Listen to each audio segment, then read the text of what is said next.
Hello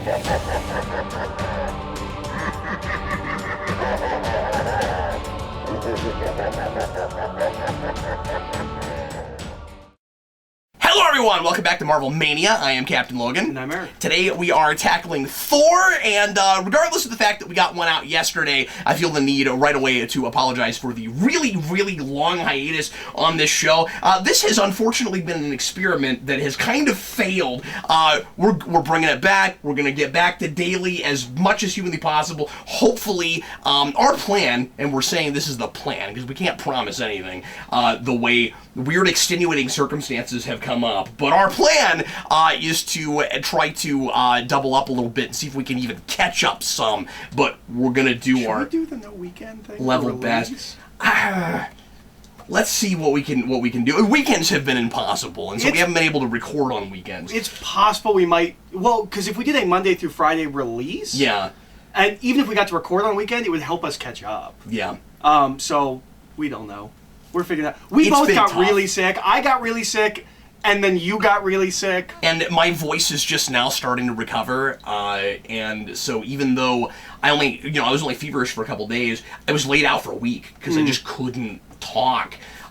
So anyway, we are finally back and doing this. I've been getting a lot of comments. Really appreciate everybody's interest in this show, and I'm really sorry that the daily all the way through thing has not worked out the way we wanted it to, but never fear, we're going to finish it, and this will be our priority until we're finished. We will most definitely get Doctor Strange by the end of this. We will not be ending on Apocalypse. There's no question now that we will be ending on Doctor Strange. I want to say that there's no possible way another one comes out on video. That won't happen. We'll end on Guardians 2. That's my story, and I'm sticking to it. Anyway, so we are into 2010, and we move on now to Thor. And I don't know that we're in 2011 now. Oh, are we? Yes, because Avengers is 2012. Iron Man 2 was the only one in 2010, and we didn't have anything else in there from other studios. So we are primarily going to be MCU from now on, with a little bit of X-Men smattered here and there, and Ghost Rider in one or two of these. Yeah. Pretty soon we get to 2012. Spirit of Vengeance. It was 11 or 12. Yeah. So anyway, no reason for any preamble on this one, I don't think. I think we'll just jump right into it. If you'd like to watch Thor with us, make sure to get your DVD, your Blu-ray, however you want to watch it. Get it past all the menus, get it at timestamp 0, and get ready to press play when I say now. Here we go. Everybody, please press play right now. It's been so long, I almost felt the need to explain, what this series is. That it's commentaries. That's right, we're still on Paramount. Yeah. I forgot about that. I think it will still have Paramount logos up through Iron Avengers. Man 3, I think. Or until Avengers. Oh, really? I think Iron Man 3 is even Iron Man 3? Wow. Because I know Disney distributed Avengers, and that was the first one. Yeah, but I think somehow Iron Man was still technically distributed by Paramount, something like that. Huh. So I can't tell you, I'll start with this. I can't tell you how excited I was when this movie was announced with Kenneth Branagh attached. I thought that was just the perfect director. Absolutely. And I'm sad to say, with the exception of some of the Asgard stuff, he's just wasted. He would have been the perfect director for an Asgard movie. Yeah, absolutely. He feels as bored as I do in some of these Earth scenes. Yeah. I remember when the trailer leaked from Comic-Con, it was one of the last ones that we did where, now, the trailers come out and then we put them online a day later, if not the day that they show at the con. But this was back when we never got clear. If they didn't want us to have those trailers, we did not get a clear copy of those trailers. Right. Until months later. Mm-hmm. I got goosebumps when I saw the trailer for this. A lot of it was Ultimate stuff, and I'll talk about some of the Ultimate. It's not as Ultimate as the trailer looked. It's not Ultimate enough. Yeah. I like Ultimate Thor. I mean, I wasn't expecting hippie Thor, but I thought they might go, is he a crazy person? And we don't get that because... Yeah, they pay lip service to that toward the beginning. And I think this is a mistake. But that's just because he talks weird and he's from another plane of existence. Yeah. Not because there's any actual real question from for our part, on his competency. Yeah, which you still got to read Ultimates too, where you finally find out the answer to whether he's crazy or not in the Ultimate Universe. Yeah, we were going to review that a long time ago. Well, we're going to do that, and someone asked me recently about Ultimates too, if we were going to do it. Wow, I would have to read the first one again now. I own it. Like, I would have to refresh myself on that. Well, This is such a mistake. Just opening with this? To open with this. It's telling you it's going to get to Earth, but we'll get there when we get there. I don't think we need this at all. I guess they feel like... I honestly feel like, and this is always a weird thing to say because you needed this movie to get us to where we are now, but Marvel gets to a more confident place as they are now and has the kind of like public, assurance that they have, and you make a movie like this and you're not afraid to open an Asgard. Yeah. But I think there's still, we still have these baby steps, and we're still really trepidatious about getting to magical looking and to comic book right out the gate. We feel like if we don't open with that, we lose the audience. Well, and that's a mistake because of the kind of movie it is. You really need to give your audience more credit than that. Well, and I remember because this comes out with Captain America. Like, I think opening it with Coulson finding the hammer wouldn't have been a bad way to open it. No. If you had to connect it to, but the only reason to do what they did there, is to connect it to what we have already, and that doesn't do that. No. I remember when this came out, listened to a lot of podcasts and people online, stuff like that, and just talking to people normally. No one was in agreement, but everyone agreed that one of these two movies was going to be the toughest sell. Some people thought, well, Thor is a fantasy film. Fantasy films never do well outside Lord of the Rings and Harry Potter. That's going to be the hardest sell. And those don't do great. Well, and not only is it a war movie, but we're in 2011. People are afraid it's too patriotic. It's too patriotic. Will it be too silly? Will any other country care about Captain America? Yeah. So, both of these films, in their own way, were kind of risky movies. And now this movie... And we put them both out the same summer. This movie, and the second one even more so, suffers really hard, like, in a post-Guardians world. Yeah. Where you're like, yes. Well, no, you could have just made an Asgardian movie that ends with him going to Earth for some reason. Like, you didn't need this. Mm-hmm. Or you didn't need to be so scared. And I don't think it would have been bad to end both this and First Avenger with that character is now on... I almost said on Earth. I mean, obviously Captain America's on Earth, but they're both, like, put in the status quo that we know already and have to figure out how to deal with that, because you could have had interesting comparisons between them. I don't necessarily think people would have said, oh, it's the same ending. Mm-hmm. Well, I think you could have done something where the ending was on Earth, like on Midgard, like the plan was getting to Midgard for some reason to do something. I don't know. I think your third act even could have... It would have been an easier sell to have that there. And Thor doesn't necessarily have to have any massive links to humanity yet, I don't think. No, I don't think so either. And we never do anything with Jane Foster. Mm. And no, she's gone for the third one. She's as generic a love interest as it gets, really. She's, I think, the weakest link as far as love interests go in the Marvel films. But it could have been anybody. Yeah, I can't think of a significant other in the Marvel films that is worse than her. No, I can't either. She's just so bland. But do you agree with that? That Portman's not bad, but it could have been anybody. It could have been anybody. She has nothing to work with. And I don't think she's the best actress. I don't even like Black Swan. Looking at this again, I really wish this was how you open this movie. Yeah! I remember in the theater being really impressed with all this, and especially this shot. I will always be disappointed by Bifrost.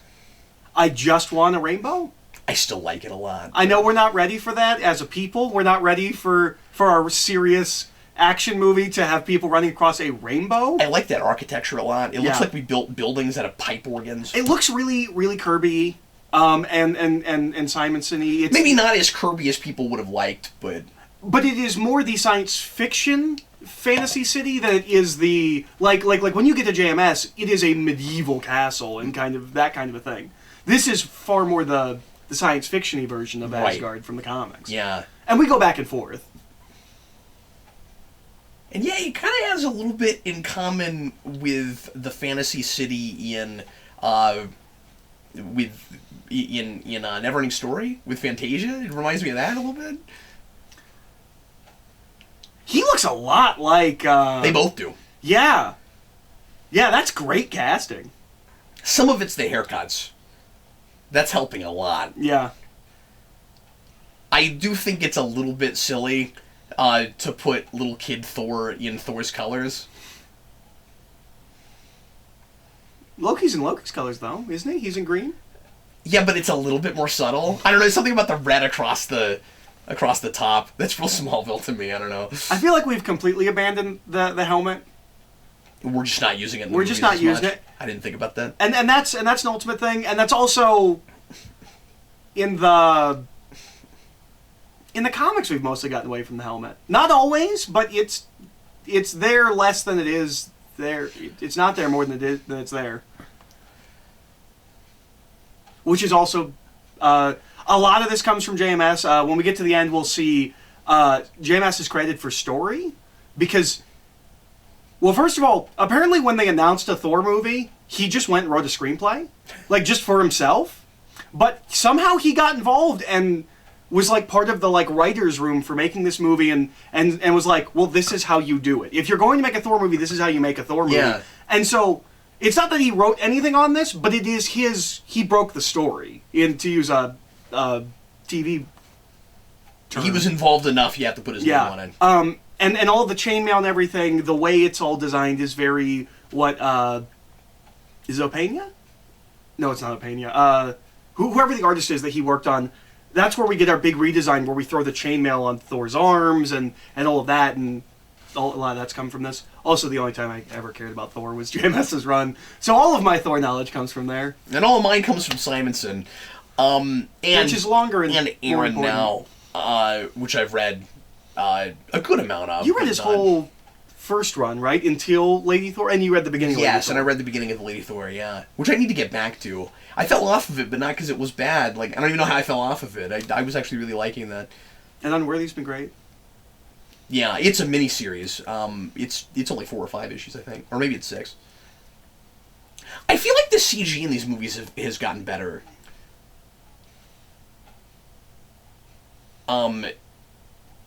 Like, that throne room extended out with CG, it doesn't look as good as I remember it. I hate to say. Yeah. Well, but and that at least they built going quite a in bit of also it. looked very CG. Yeah. So somewhere in here is the Infinity Gauntlet. People have like People always say that. Showed me where it was. I never see it. I've seen a freeze frame. I was looking for it. I believe them.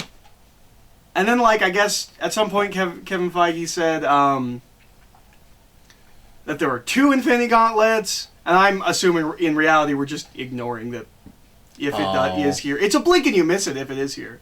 But it would have been really nice to go back to it here, but I don't like this setup. I don't like that he's about to be king. Yeah. Like, that makes Odin feel real, like, absent-minded, and, like, he hasn't really been paid. That, like, something happens, and he's like, you know what, you're not ready, like, maybe you should have thought about that before you were going to make him king. Well, I mean, he proves it. I mean, you're absolutely right that Odin has probably seen enough from Thor that he would already be questioning whether or not he should be giving him the kingdom. Mm-hmm. But the bigger problem, as you say here, is just that the timing is so convenient. They're not there to stop Thor from being king, and so that's a little easy. And Odin is this weird master manipulator character where even if he doesn't realize it, he is. It is his fault that quite a bit of what happens in this movie happens. I like to blame Odin for everything. That's one of the first shots we got. Yeah. And people made such a big deal out of how right off the page this was, and rightfully so. It's really strange that the beginning of this, as we talked about, and really all the way through to some degree, it just because we're doing the Earth stuff, I guess, feels like the movie is being too trepidatious about this fantasy stuff And yet, they're not too scared to take it right off the page the way they do. They go full tilt with the aesthetic. It's about the presentation of that. Yeah. And all of this is great. Like, this is why you get the director that you got. It's for this stuff. Yeah. This is all, big, grand Shakespearean. I love that. Me too. But you're not kidding. He's brilliant casting. I'm really glad he agreed to come back for the third one, because he said he was done. Yeah. And I've read Odin in a number of different places. He's in JMS's. I love him in JMS's. He's only in one issue. I read him in Fractions. I've read him in a couple of different places. Odin has never made sense to me, and I never know whether he is a wizened old, soldier, or if he's just a crazy person. Because sometimes I think he's just a crazy person that got really his detached, king. has too much power. Yeah, it's really affected. He's kind of like Professor X that way. Where and because half the time he seems mentally imbalanced, and half the time he seems real, like a good person and wise and knows what's going on. It's that general that general chicken and the egg question with the idea of the singular uppercase G God of. Is he moral because he does moral things, or is it morality because he's God? We have that question with Odin a lot, where comics will act like things he does are good because he's Odin, but I'm questioning the actual actions themselves. Sometimes I can't tell whether I'm supposed to be questioning what Odin's doing or not. Yeah. Whether I'm supposed to be like, oh yeah, he knows, hey, there's Punisher. If I'm supposed to be like, oh yes, that's... He seems like a really morally ambiguous character. And I feel like most of the time he's not written that way. Like, I feel like I'm not supposed to be thinking about it. Yeah. But I'm never sure. The question, is he Zeus or is he not Zeus? Yeah. Because does he make mistakes? Is he flawed? Or is he the truly wise leader? And I don't know if... It seems like he can flip-flop from scene to scene. And maybe that's a question you're supposed to ask because... Sometimes, I felt that way in Simonson's run, where I think he does get that, and that's part of what I love about that run. His Odin is amazing, but I, reading that, I always feel like that it's a matter of an unreliable narrator, where he's telling you one thing, but you have to read between the lines. So in the films, in the comics, there's the Warriors 3. In the movies, it's really the Warriors 4. It's the three of them and Sif. Oh, that's the same thing in Simonson. It's Sif and the Warriors 3. Okay. No, that dynamic is exactly the same. And there's a lot of things that I forgave in this movie that I don't anymore because... We haven't done anything with them? Yeah. Yeah, I made a lot of excuses for the use of them in this film. Me too. And... It's a setup movie. Yeah. And it is a consummate setup movie. Oh, yeah. This is as much of a setup movie as X-Men is. The difference is X2 is amazing. And the movie we were setting up is not a good movie. And Volstagg should be great. Volstagg could have been... the character that everyone just doesn't stop quoting, and he says hilarious things in the comics constantly. Explain to me how Heimdall is more memorable than any of the Warriors 3. Because he was cast as Idris Elba? That's why, but he also gets more screen time. Well, and he feels more integral to the story. Yeah, that's true. And if memory serves, it kind of felt that way in the second one too. But I've only watched that movie one time because I didn't care for it. Well, maybe I saw it twice in the theater, but I haven't seen it since then. It should be noted that when this comes out, I don't know who Idris Elba is. Same here. He's just the guy from The Losers. I think The Losers comes out before this, and that's what I know him from. It might be the same year as this. Definitely the first thing I saw him in. And obviously Tom Hiddleston. Nobody knew who Tom Hiddleston was before that. And Chris Hemsworth. Yep. He was... You remember that guy that plays Kirk's dad in the beginning of Star Trek 09? That's right, yeah. Yeah, and the only other thing he really did just before this was Cabin in the Woods. Which doesn't come out till after. Right. But it has a lot to do with his getting this role. And I think he would have been... He wouldn't have been as much of a... If memory serves, Joss Whedon or somebody... him or the other guy that co-wrote that movie, who I can't think of his name. He's the director.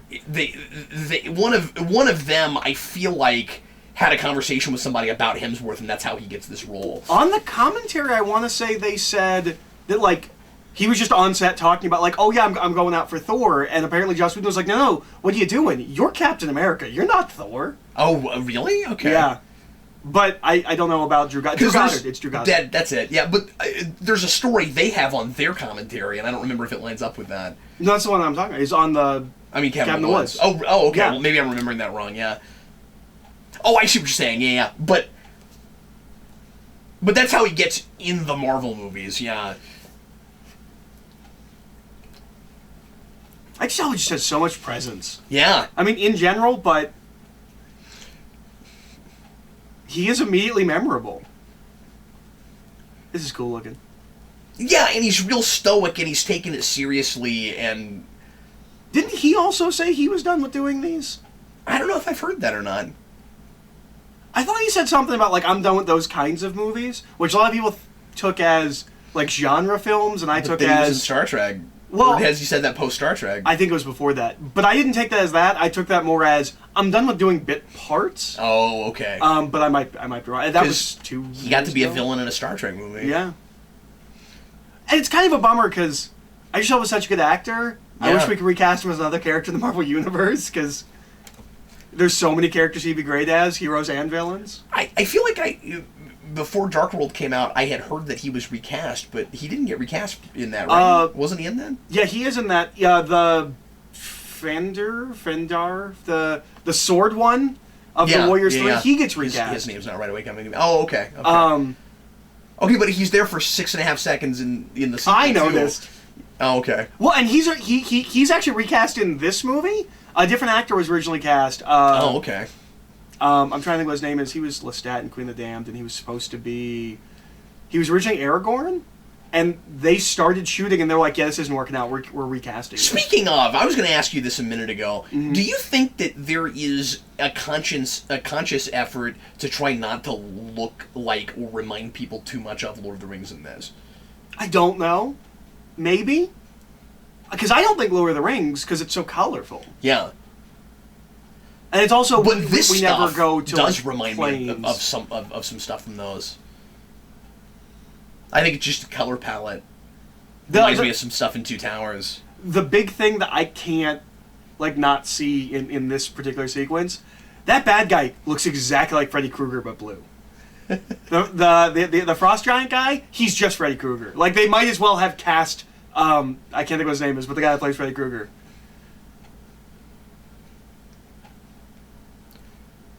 He's just Freddy Krueger. But blue. He could totally be a Power Rangers villain, that's for sure. So, if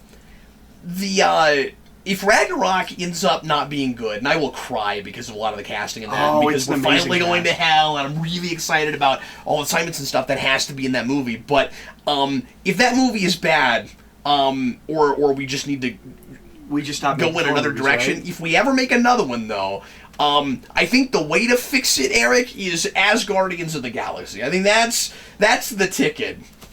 That's what they should have done with the second one. That's the ticket. We should not have gone back to Earth, but then you've got Jane sitting there, and you've got to do something with her. You just bring her along for the adventure. I mean, I don't know why you have to, but you're going to if she has to be in the movie. But yeah, it was such a mistake. We'll talk about it when we get there. Yeah, it's gonna be really weird watching that again. And that movie, I do not know. I've seen it twice. Yep. I saw it in theaters, and I saw it once in the lead up to Ultron when I watched the other Marvel movies. Okay, so you've seen it much more recently. I mean, that's still a couple years ago now, but... Yeah. Or a year and a half ago now. Which I still can't get my head around. Well, no, it's 2 years now. Or it's coming up on 2 years, I guess. That's what I mean, like a year and a half, yeah. But that's... that still drives me crazy. I probably said this already on one of these, but it really feels like... Age of Ultron feels like it should have been 3 years ago. Because Civil War is an Avengers movie, even though it's not called that. You know what he's never said in all of these films? Have at thee. Yeah. I know he doesn't say thee, but we could come up with some kind of... It would not make sense. We could have come up with some kind of modern... But Modern Thor doesn't say that. I mean, you and I have had this conversation. Does he not? Modern Thor doesn't say that. Or at least... I mean, Aaron's might, because I think they go to that language a little bit here and there. But before that... That's the other thing. I'm pretty sure JMS's doesn't. Well, that's the other thing that we pull from JMS with this is JMS is the first writer to go, we are not doing these now. He goes a lot more modern. We're just going to do heightened speech like they did in the Lord of the Rings movies. Right. We'll speak formally, but it's still contemporary. So Thor can say things like, that's more like it. At some point, you'll have to read that. It's only 3 trades. It doesn't have an ending, but it's really good. Somebody sent me those. I've got them. That is another one of those series that every time I look at it, I'm like, at some point I have to buy the rest of these. And then Aaron goes, you have them all. Yeah. We have that conversation a lot. There's a whole thing with any of that. That's true of so many of JMS's Marvel things, right? Yeah. He gets kind of the Morrison shaft a lot, I think. I feel like we would have known this because we fought Frost Giants before. Thanks for recognizing that I'm watching and don't know anything about these things. That's so nice of you. This is also a thing from JMS's run, which is weird because it's really recent, that he is Thor's half-brother. That is not comic book continuity until JMS. Is it not? No. And that is a thing from the original mythology that he brought in. It's a big reveal in JMS's run. I thought everyone knows. I thought that was in Simonson.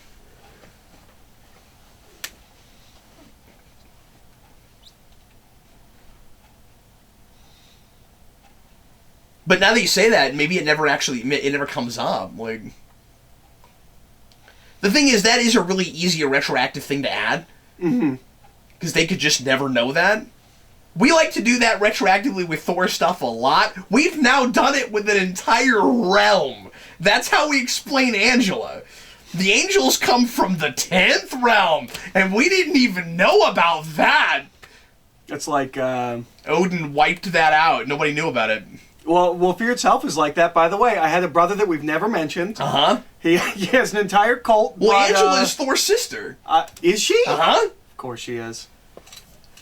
We just raised all his churches, and we stripped him from the history books, and no one ever knew. Yep, that's exactly right. There's a real weird thing with Thor in general, and timelines, where it seems like everyone's been dead for hundreds of years, except for Odin, because there's all this old stuff that everyone else should know, because they're also hundreds and thousands of years old, but only Odin knows. That's a really good point. There's a generational gap thing that's There's weird. always, we're always really... kind of vague about when people are born. Shouldn't there be overpopulation in Asgard? That should be a bit of a problem. I think the realm is much bigger than we realize. And just most people stay home and don't actually go to the city. I mean, to be fair, they did try to make that hall look really, really big. Yeah. But, you still would have overpopulation problems. And this is also a thing that I remember when this came out. It was, I believe, the first Marvel movie that they did in 3D. And people said this scene is unwatchable in 3D. It's so dark, and you're wearing sunglasses. Yeah. Oh, man, I can't even imagine watching this scene with less color. Pardon me. Or less brightness. Yeah, this is a movie I remember people, warning me of, don't go see it in 3D. I was like, well, I wasn't gonna. They're like, but don't, because it looks terrible. 3D glasses dim movies by about 30%. Yeah, could you imagine this scene, 30% dimmer? No, I cannot. Who is that? Is that Thor? Is that... This scene is dragging. Yeah, it's dragging real hard.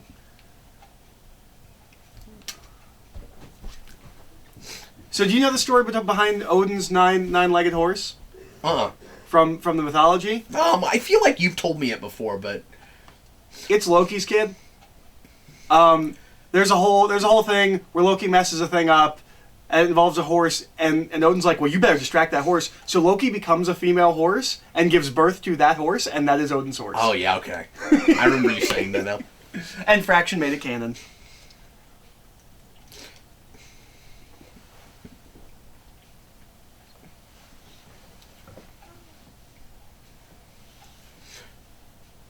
He killed 30 guys. And I was about to make him king. And he should be king right now. Yeah. But I'm not going to tell you that part. We're way past diplomacy. See, he really is, morally ambiguous, and the movie is writing him that way.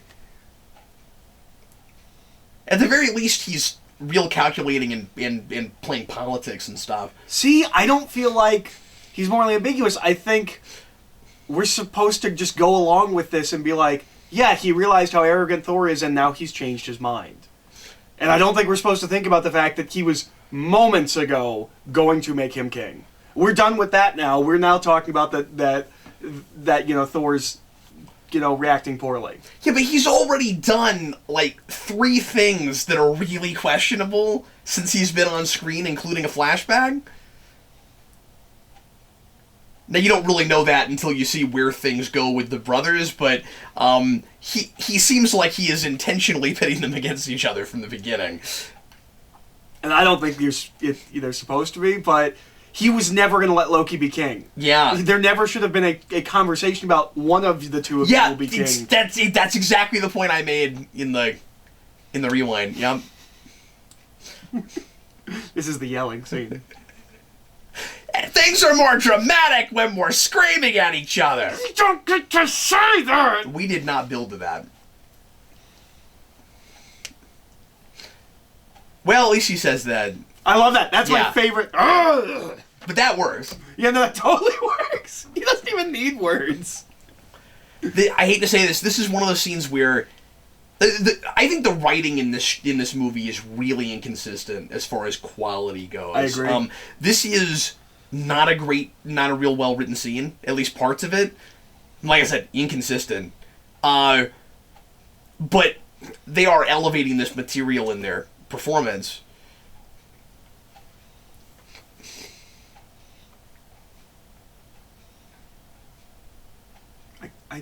I got it.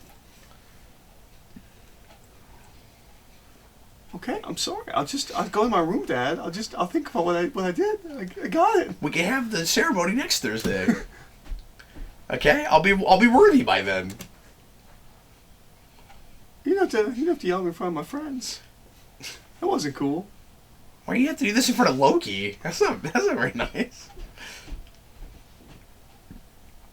I also just feel like we need, in general, maybe at least in the sequel, we should have had more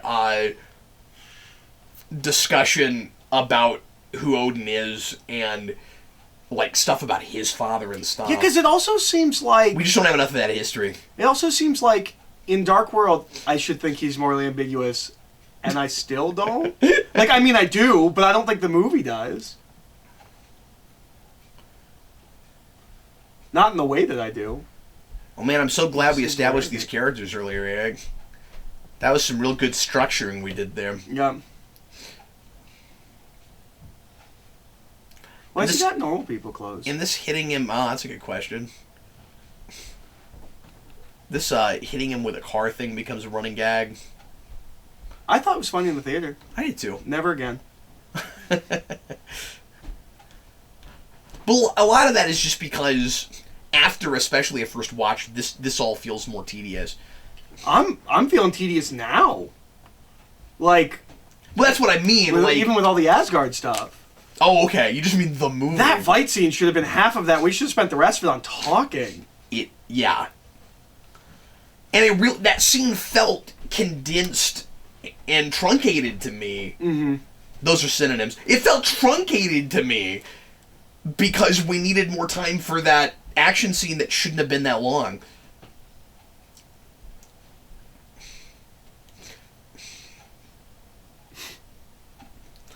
It's so funny. And at this point, now that Thor has gotten more interesting in other movies, this doesn't hold up even as well as it did. When I saw it's a little harder to go back to. I think. When I saw Age of Ultron, I was like, oh, that's right. I do like this guy as Thor. Yeah. He just never gets anything to do in his movies. Yeah, his movies are the most superfluous of them. Maybe even going as far as Incredible Hulk. Which is weird because... Would you agree that these are really easily skippable? I mean, it gives you Loki. And he's important for Avengers. Yeah. Dark World you do not need to see.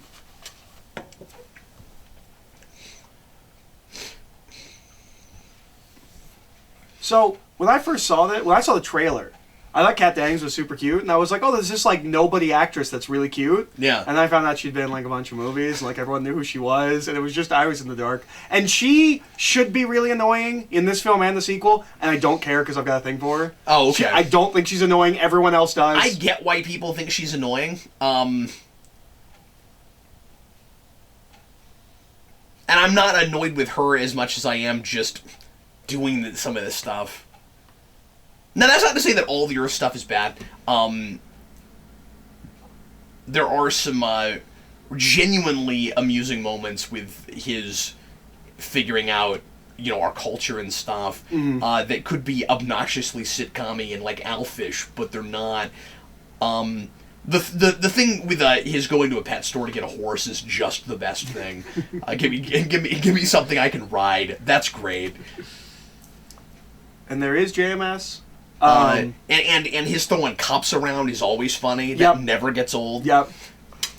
The other thing that we bring from JMS's run into this movie is the small town. In JMS's run, he puts Asgard next to a small town, and the philosophy behind it in the comics made complete sense. In the movie, less so. In the comics, JMS's idea was, well, when you put Thor next to Captain America and Iron Man and the Hulk and all of the... Why? I don't know. What was the point of that slanted angle there? I don't know. Hey, everybody do this. Just for a second. But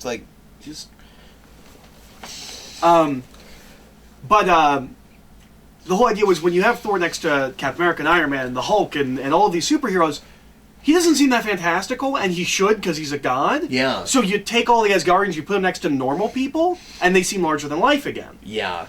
We only put Thor here, and when the Asgardians show up, we treat them like a joke. Yeah. And the whole point. And we make a cosplay joke right away. The whole point of putting them in a small town is to accentuate the grandeur of it all, and we don't do that. We use it for comedy. Also, this town looks like they threw up some like the fronts of buildings. It never actually looks like a small. Like this town is too small. Yeah. Not that there aren't towns that small, but. But not the way the people living in it operate. Like, this doesn't feel like a small town. I don't know. I don't know if I agree with that. Okay. I hadn't thought about it, so... Like, this hospital seems pretty check big back for a in on small that. town.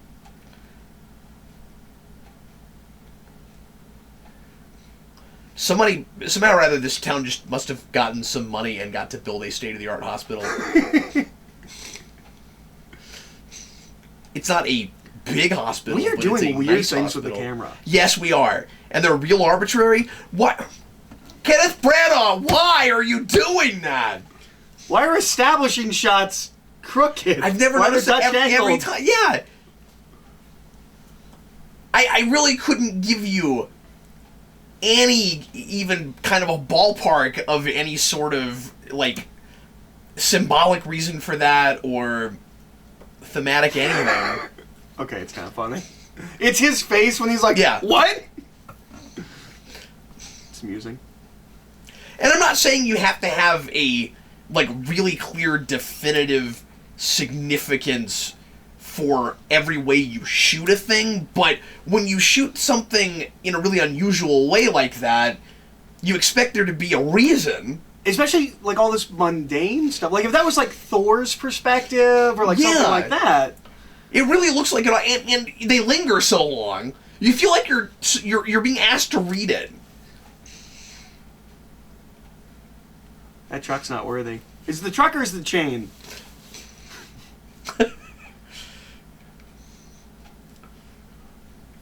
You're gonna have thousands of dollars in car payments. It's gonna put you in debt for the rest of your life. That is definitely one of Stan Lee's better cameos. I agree. I honestly always thought the whole movie could have just been sold on that scene. I think you could have made that the teaser. Like, not necessarily Stan Lee, but just people trying to pull the hammer out of the ground with trucks. I mean, especially because we sold the movie more on the Asgardian movie we thought we were getting, and then we were all disappointed that we spent this much time on Earth. And again, it's not just because, wouldn't it have been cool to have a whole movie set on Asgard. We get away from characters we want to see developed, and there's this really rich mythology that this movie is wasting a lot of time not giving us, that needs to be established so we can tell some stories with it. If we had a teaser that was just people trying to pull the hammer out of the ground, you at least would have had more of a sense of what kind of movie you were going to see. Give us that teaser, and then give us the trailer we had. And I think we would have been a little bit more warmed up for what they gave us. Because I really think that part of the reason that this movie had somewhat of a lukewarm reception, all the way to the people who hated it, like Roger Ebert, who just notoriously hated this movie, was, I think a lot of that was based on expectations. His name tag said Donald Blake. Right. That was a big question mark when they announced Thor, was would he have a secret identity? And if he had, he would have been the only one for a good long time. Yeah. I'm really glad they didn't do that in hindsight. Well, we'd have no way to know that going into the movie. Yes. But in hindsight, I'm really glad that we didn't do that, because... And, like, his changing from human to God in this world would have been really strange. Like, I don't know that we would have done that. He probably would have just had a disguise, as opposed to... Sometimes he's human and doesn't have his powers, and because that's what Simonson did with it. But doesn't he get rid of that stuff real quick? Yeah, or rather, that's what was going on before Simonson, and then yeah, you're right, we get rid of it. Well, I mean, the worst thing ever is Thor's weakness, which is if he's away from his hammer for more than 10 minutes, he turns into Donald Blake. That's the worst weakness ever. Especially because he throws it. That's true. Yeah, but it's harder to lose something that you can will to yourself. I don't know if you can will it to himself. Silver Surfer loses his board all the time. Yeah, but he can still will it to himself, yeah. But anyway... I wish I could will my cell phone to me sometime. In hindsight, I'm really glad that we didn't give him a secret identity, because we don't really have any characters in this universe that do, especially Black Panther did for 5 seconds. And then didn't. It's interesting that Marvel I'm really glad that Spider-Man's gonna get to be the one that in this universe that deals with that kind of stuff, because it would have felt really redundant by now.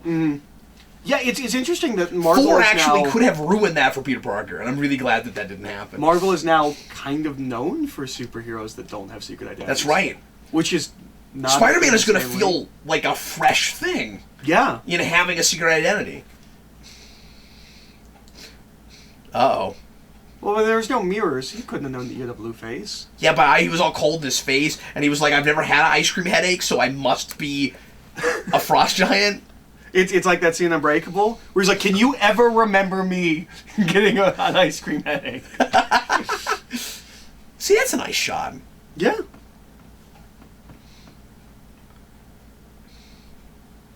So this is a weird thing, because I think Loki's motivations in this are all over the place. Okay. And again, when I first watched it, I thought the movie was smarter than it was, and we were setting things up.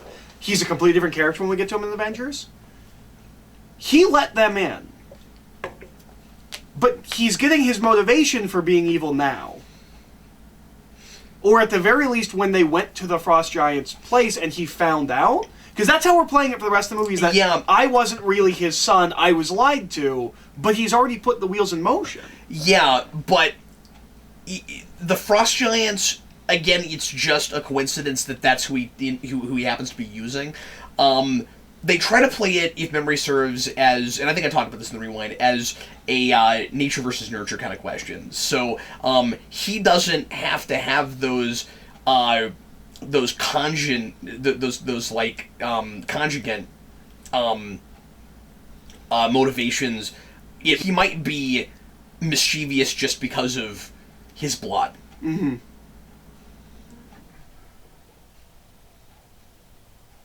Cognizant was the word I was looking for. He's so good in this. Yeah. And he looks really young, too. Yeah, I forgot how good he was in this movie. Because, I mean, he's good in Avengers, but it's bigger and it's less complex. Yeah, but I'm going to disagree with you a little bit and say that he got to that point. I do think he evolved to that place. Oh no. And I mean, like, he's more over the top, and it's all intentional because he wants to be a god, and he's trying to convince humans that they want to be ruled and they want somebody else to do all their thinking for them. This is all great, and this is the worst thing in the movie. He just all of a sudden Odin sleeps. Yeah. Yep. For no reason other than it's helpful for the plot. I guess have you never noticed that? I have never noticed that. I don't think I have. I cannot stop. My I have a friend. It drives me crazy. He used to make fun of that scene where he'd just be like, "Hey man, it's getting really Odin sleep in here," and then he just fall asleep. And they really play it like it's all emotional based. All we have to do is explain what makes him go into the Odin sleep. Well, especially because we've already had a really obnoxiously coincidental moment with when the Frost Giants break in, that you can't trust this movie already for that not to just be the moment he falls asleep, and then it might not have anything to do with what Loki was saying. Well, and I want to say there's going to be a line dropped that says that he's been putting it off for too long. Yes, but that wasn't set up before he just passes out in the middle of a scene. Like, that should have been established. And I think is it like a heart attack? Is it like fainting? Like, and I think all that stuff with Thor, the character stuff, works better if he was going to temporarily be king while Odin was in Odin's sleep. It was a trial run. Yeah, that all works better. Yep. And all we had to do was talk about the Odin sleep at the beginning of the movie. Yeah, because as far as regular audience is concerned, they don't know what an Odin sleep is. Well, and it wouldn't have been fun for Thor to be talking about how, like, he's glad that he's not the Allfather yet, because eventually he's going to have to do that thing. Mm-hmm. And, I mean, I was going to say it'd be nice to get a sense of how he feels about eventually being the Allfather and what that means, but that might make him too vulnerable too early, because he's supposed to be this, super arrogant kid that doesn't think anything will ever happen to him. Odin has a similar issue in this that we have with Professor X. We also have with God in anything that deals with angels and demons. I was going to bring up Professor X earlier, yeah. We have to get him off the table, because the rest of this movie cannot happen if Odin is awake. That's exactly right. And you can do that and not make it feel forced in. Like, it is okay in your story, I think, if you need that to happen, in order for the story to play out, but you have to not make it feel tacked on. It should play like King Richard. Like, it's okay if that's the purpose of it. It should play like King Richard and Robin Hood, where everything in Robin Hood happens because King Richard is away fighting a war. Odin, we need a reason for Odin to be gone, and that's why Loki takes his chance out. That's the impetus for everything. Exactly, yes. Yeah. If this movie opens with him going into the Odin sleep, and then Loki starts putting his plans in motion, and so then that makes more sense. So then you can make the argument that he doesn't fall asleep, he doesn't go into the Odin sleep because we need these things to happen. These things happen because he goes into the Odin sleep. Whereas here it feels like the writers were like, okay, it's a contrivance. We have to do all this stuff with Odin and Thor, but we can't have Odin sticking around for the rest of the script. Mm-hmm. Sometimes Odin goes to sleep. It's called the Odin sleep. Odin sleeps. And we didn't go back and add it into the beginning of the movie. Which also feels like something that might have happened in a Greek a Norse mythology story. Mm-hmm. It feels a little bit like a fable. But the problem is, this isn't that kind of a movie. Mm-hmm. It is still traditional narrative, and you can't really go back and forth between those two things. No, you have to be making that kind of movie, or you're not making that kind of movie. Like, that is real life stuff that then gets turned into lore. Mm-hmm. That somebody writes down and writes like those kinds of stories. Especially because we're trying to make the fantasy elements science. Mm-hmm. And so there's a reason for everything.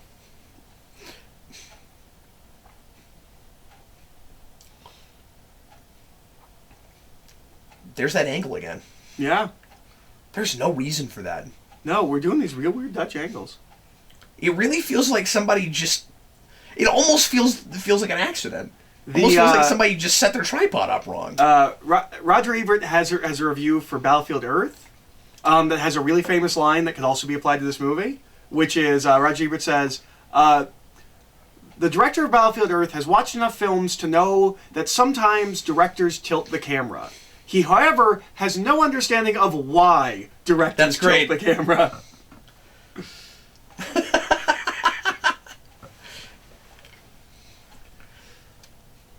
I didn't need any of the words I used earlier when talking about that. If I had only had that. I don't know if you've ever seen Battlefield Earth. It's shot entirely Dutch angled. Entirely? Entirely. That's obnoxious. Okay, everybody, if you do this, the whole movie, it looks like a normal film. They're trying to replicate the feeling of like the full page spread that goes like this, where like you have to like adjust yourself to, oh, it's a landscape shot. The lazier you are, the better this movie is. How come you get to be king instantly? Why didn't we have a ceremony about it? How come nobody told us about that he was falling in the Odin sleep? That's weird. Now we're at a Dutch angle and we have a bad guy, but we didn't have a bad guy before. Okay, so we could go to the bedside. If she refuses to leave, we could go there. Oh, but you just Music can't wait to be king, so... Now I'll do the my liege thing.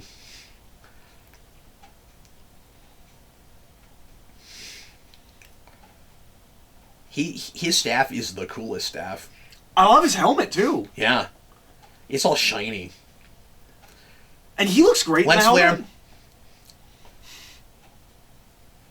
That's a cool lens flare, though. I like that lens flare. Everything lens flare is all blue. See, what they didn't realize is that the Kings of Asgard operate like the judges in Judge Dredd.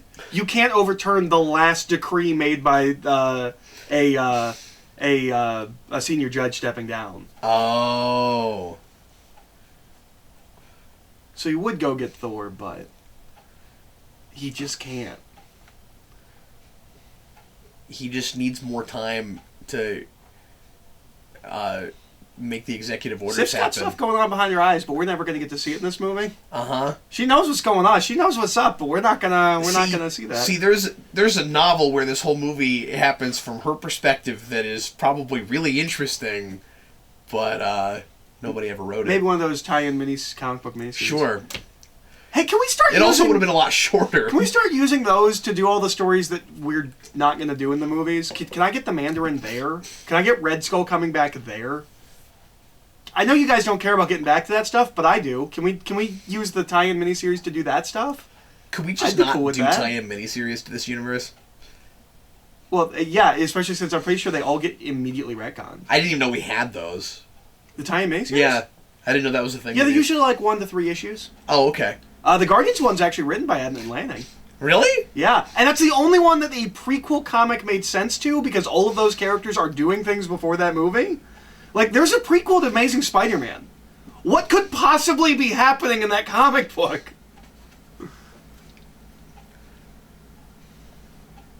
Yeah, at least with Man of Steel, it was Krypton like 10,000 years ago. Which didn't actually make sense, but I've reviewed that. It looks cool. Superman Returns prequel comics made sense too. As conceptually. I have those for some reason. I want to say I read the Lex Luthor one. It wasn't terrible. But yeah, that's supposed to be a Superman that's been around for a while, so... Yeah. Even though they cast everyone to look 10 years younger than their 1970s counterparts. I love off-roading!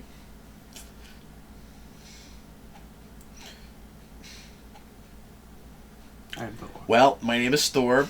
I hate sand. It gets everywhere.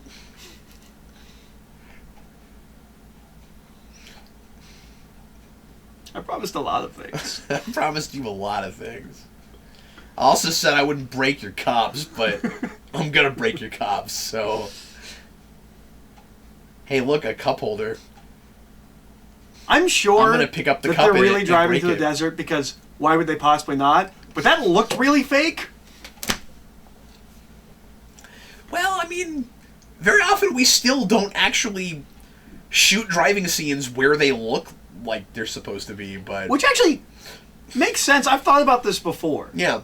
I wouldn't want a camera like the way we shoot. Like, there would have to be a camera like on the dashboard here, and like you would have to be driving, but there'd be cameras there. I could see why you wouldn't.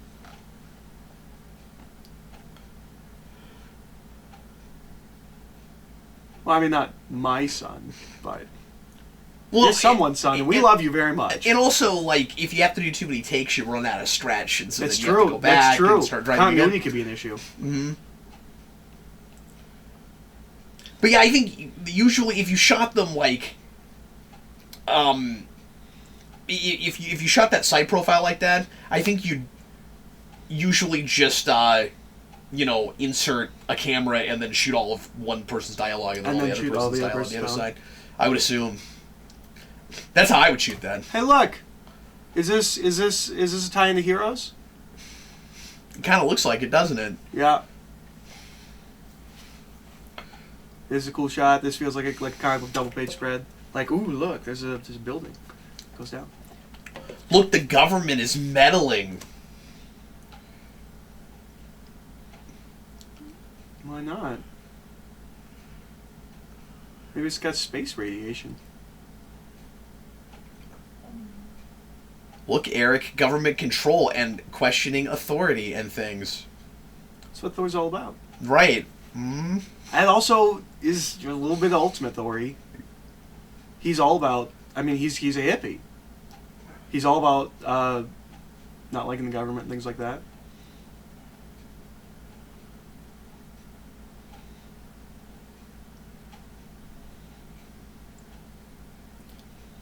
He's evil. That guy is from Hydra.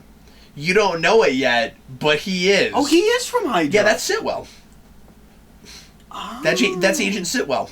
He's going to turn out to be a Hydra agent because the notion of S.H.I.E.L.D. does not sit well with him. Interesting. And I noticed him more readily because I was watching Agents of S.H.I.E.L.D. at that point, and they tied him into that. Agents of S.H.I.E.L.D. gives you some really cool foreshadowing for him going evil that I did not pick up on. And we actually get a moment where he mentions that he's going to that boat, and then you go see Winter Soldier. You have no idea what he's talking about. Then you go see Winter Soldier, and he's on that boat. Well, it's interesting that we start with him here, and like I didn't even realize he kept going. Yeah. He's not the character in this scene that I remember.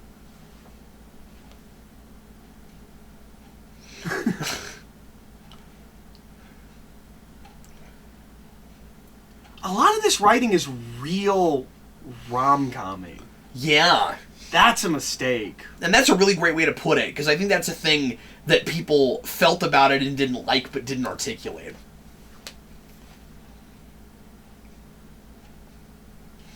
And I mean, I have never had a viewing of this movie that felt this slow. Me either. Now, to be fair, is it just because we're used to these movies now having so many characters and being super involved, or does it have nothing to do with comparing them? No, because none of the other movies that we watched up to this point necessarily felt like this. That's true. I mean, even Incredible Iron Hulk felt Man like 2. it was paced Yeah. better than this, and that's an intentionally slower film. But emphasis on intentional.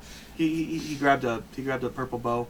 That's He's right. never going to use purple again. Mm. Purple's not his color, unfortunately. But at least he's not brainwashed right now. It's true. He's just doing what the man's telling him to do.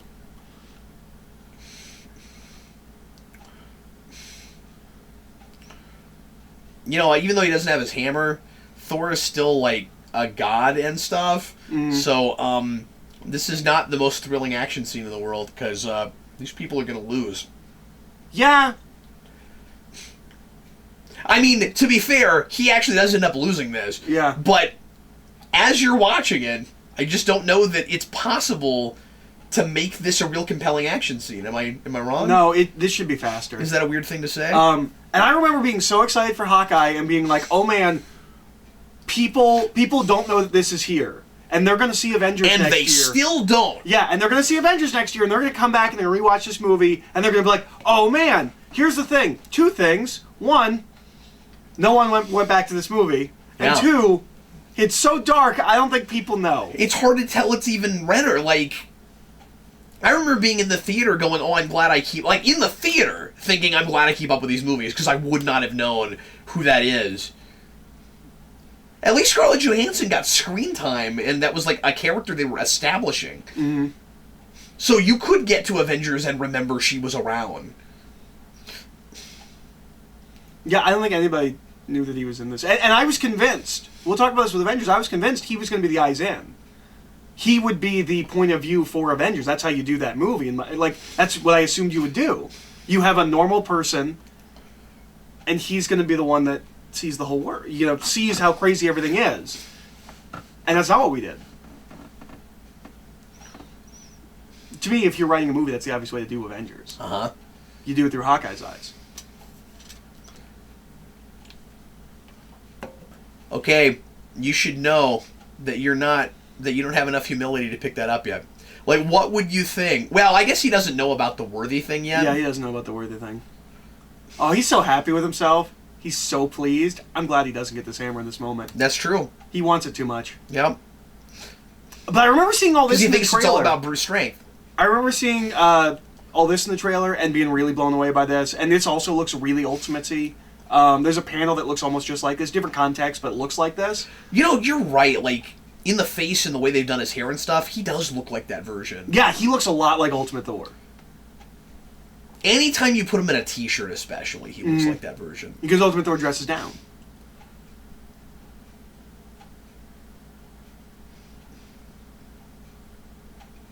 One of the things that's unfortunate about this movie being one of the... See, he's allowed to yell at this guy because there is someone living up there that he's yelling at. Yeah, sure. No, yeah, that's fair. But one of the things that's unfortunate about this being one of the weaker movies, in my opinion, is, for me, is that I was going to need to be won over by this character anyway, because I didn't care. Mm-hmm. I care more now because I've read Simonson, and now I have more of a reason to like that character. Because I just love that run. I wouldn't call myself a Thor fan, but there's at least, like... I have a similar thing. A run I care about. Like JMS's run. And I really wanted this movie to make me love this character. And it was just okay, and it didn't do that. Mm. Comics did. You know, but not... And this is not easily... this.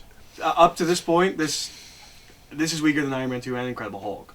I think. At least in this viewing, in this moment, this film is really dragging. Yeah. Yeah, as far as an entertainment, I will completely agree with you. Once you start breaking down story stuff and whatever, it's on par with Iron Man 2. But nobody talks about I don't feel think like it's people worse talk than about this that. exactly as... Like, Iron Man 2 is one people go to as, like, the dog of the Marvel Studios. I think this is...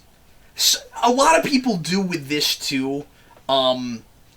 But I feel like it's more, like we were talking about earlier, stuff they, it's not the direction they wanted them to go with it. They don't like this jokey character in Darcy, etc., etc. There are story problems. Oh, yeah. That don't come up. I mean, I think you're right about that.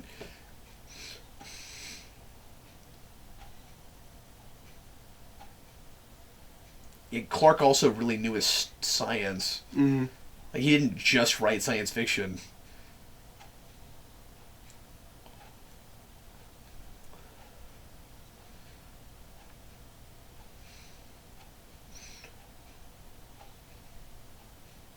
He really shouldn't have come back for the sequel. Yeah, oh, yeah, I forgot about that whole thing. Yeah. I'm real embarrassed for him in the sequel. And he also came back in Avengers just to be mind-controlled. And Age of Ultron. Is he in Age of Thor. Ultron? Yeah, he helps Thor. Oh, that's right. I forgot about that. So do we think Jane is just forgotten at this point? Like, she's not in Ragnarok. We've been told that one of the characters will be Thor's love interest. We're just done with Thor. Or, I mean, we're just done with Jane. I imagine there will be some kind of a line about her. Just because it's the third in his series of movies, and we've done that with Pepper. I feel like we have to do that. But with we've her. kept doing it with Pepper. Like where Tony and Pepper's relationship is, we always know. Okay, with but Thor, we're just like, I don't know, Jane's not here. Yeah, but like there was a mention of her in Avengers, and then she's in his sequel. That's true. So the only place she's not been mentioned at all is Ultron. No, she's mentioned Ultron. Is she mentioned in Ultron? Yeah. Okay. Yeah, because then how is this going... any different at all from Pepper? Yeah, I guess it's not. At all. Because I like Pepper. I don't know. Oh, that's fair. Okay, but then you shouldn't even be complaining about it even if you were right, because you don't care about that character in the first place. So if they dropped her, why would you care? I like continuity. But you're just saying that's the reason that you didn't notice it. So this scene, not like dialogue-wise, this is kind of straight Ultimates 2, and you'll see this when we get to when you ever read Ultimates 2.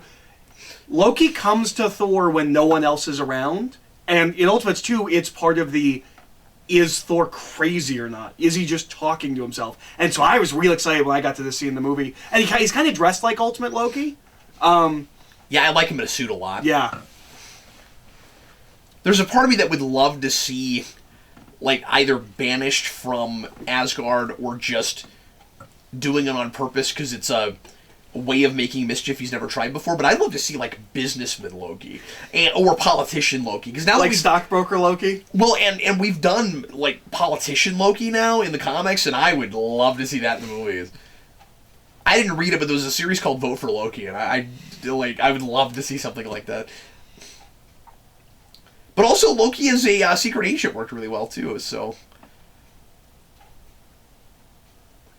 Honestly, they could give him his own movie. Yeah. I really think that. Well, and I mean, if you remember... did you read any of Invasion of Asgard? I did not. It's great. I also didn't read Journey into Mystery, which is where basically everything that we're doing with Loki starts. And everyone says it's amazing. I haven't read that. Everyone loves it. And that's all spinning out of fractions where he brought Loki back as like a little kid. Oh, and yeah. He's been progressively aging. Unlike everyone else in the Marvel Universe. Which is I weird think there's because... reasons for it. There's like also, it's magical rapid reasons. aging? Yeah, like he like age jumps. See, it's all ironic because if you're a god, then you don't, age like even a normal person, so aging rapidly would be crazy. That's a great moment, too. This is also really Ultimacy. Like, he's doing things, but nobody can see him. Uh-huh. This is how we do Loki in the Ultimates. Well, that's a really cool way of... Too. Letting us know a little bit what the rules are and that he's actually there, because I assumed he was somehow projecting an image. Mm-hmm. But he has to actually be there if he's physically interacting with the hammer, yeah. That guy, for a second, looked like he was tied to a ladder and trying to get off of it.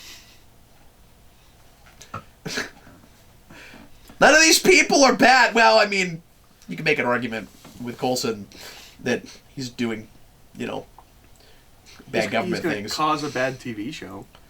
Uh-huh. Are we foreshadowing that? At the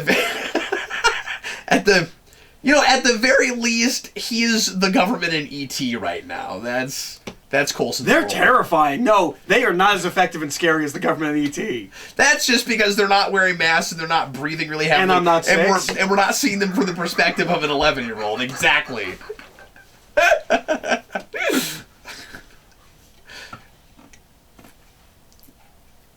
You're absolutely right, Eric. I retract that comparison.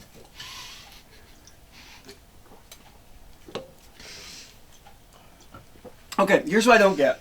So the explanation we're given for the Donald Blake name Oh, I is that... forgot they keep calling him Donald Blake. I didn't remember that. So the explanation that we get for Donald Blake is that it's her ex.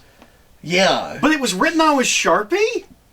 And then he uses it... Why would you just keep using your ex's name? That's weird. It could have been anything.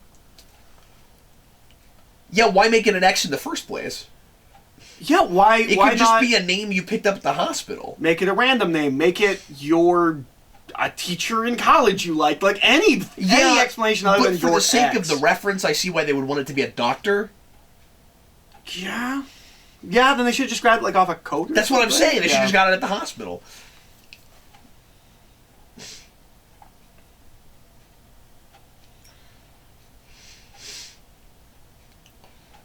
I've never thought much. For the first time in my life, there's this thing in my head that's pulsating, and I'm having, like, what do you call them? Ideas and things. Oh man, I can't wait to talk about how stupid Wolverine is in Days of Future Past. I have this whole thing about how dumb Wolverine is. What? I can talk about it here. No, don't do that. We're watching Thor. I have a whole thing about how he's an idiot and no one believes in him, and I'll talk about it there. No, save it, because that is an hour and 10-minute rewind. I've got nothing left to say. Like, I've got to make fun of how stupid Wolverine is now. He doesn't understand what people mean when they say words. That is increasingly becoming a problem in this culture, isn't it? Eric, I will be right back. Alright. Hey guys, watching Thor. I'm not going to watch the scene where they get into a fight, because that scene was cut from this movie. And I think that's a weird thing to do. I remember being told that there's scenes cut from this scene, and thinking that this movie needed those scenes to build their relationship, but I don't know, because I haven't seen this movie in a while. Look, they're drinking together. It's what men do to bond.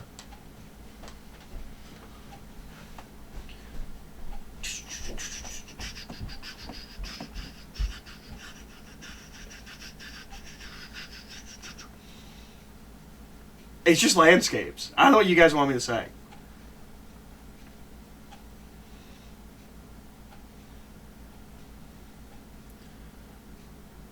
So does he not know that he's his son?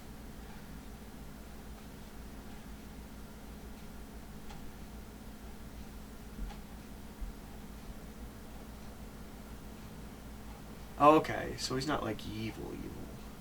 I remember really liking him and thinking he was really complex and interesting in this.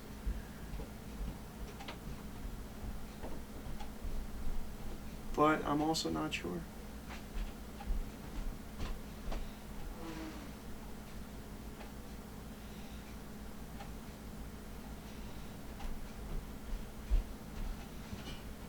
He's just Fred Krueger.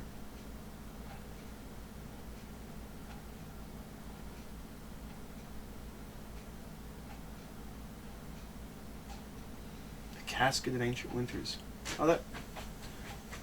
Hey, I have a question Hey, about what's this up? movie. Yeah. So, the whole big MacGuffin of this movie is the casket of, like, Eternal Winters, whatever. Oh, yeah. Mm-hmm. That is what Black and White Cookie Face Elf is after. Yes, that's what he's. Yeah, uh huh. That's what he's always after in the comics. And that starts, of course, with Simonson. Yes, that's not his name. His name is Malekith. Malekith. I can never remember it, so let's go with Black and White Cookie Face Elf. Who should be a Tick villain. I actually forgot the casket was in this. Yeah, it's the like driving plot device, kind of. Which is weird that it's not in the second one. Yeah. Because we have Malekith there. Oh.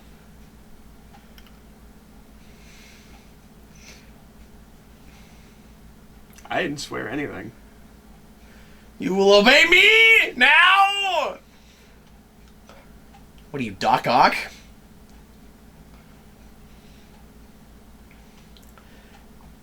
See, Heimdall seems like one of those guys that would get really bored because he's standing around all the time until you remember that he can see everything everywhere. So he's just got like the best cable plan in his brain. So that guy would never get bored. He's also, yeah, he's watching HBO right now. Although, isn't there a bit somewhere, I don't think it's this movie, where we actually see him, or maybe this is the end of this movie, where we see him use that ability and is like eyes go blank and do a thing. So, like, he's actually not always watching things because, like, where people are and stuff. Because I really wish we did his eyes have to do a thing in order to do I really that. wish we did his eyes like we did in... It's in JMS's run. I don't know if it's in other Thors. But his eyes are all, like, it's like stars. Like, it looks like the sky. Oh, that's cool. That's what his eyes look like. Oh, that makes sense because it's like cosmic awareness. Mm. I always wanted to lump that ability in with things like Silver Surfer. Like, there has to be a connection. I've always thought... Because it's like cosmic awareness. I've always thought that the existence of Asgard was weird in the Marvel Universe because it's a realm and there are 9 realms. But then how does that fit with, like, what is everything else dimensions and stuff? And what is everything else in the universe? Like, it seems like it's just out there in space, and the other realms are also just, like, out there in space.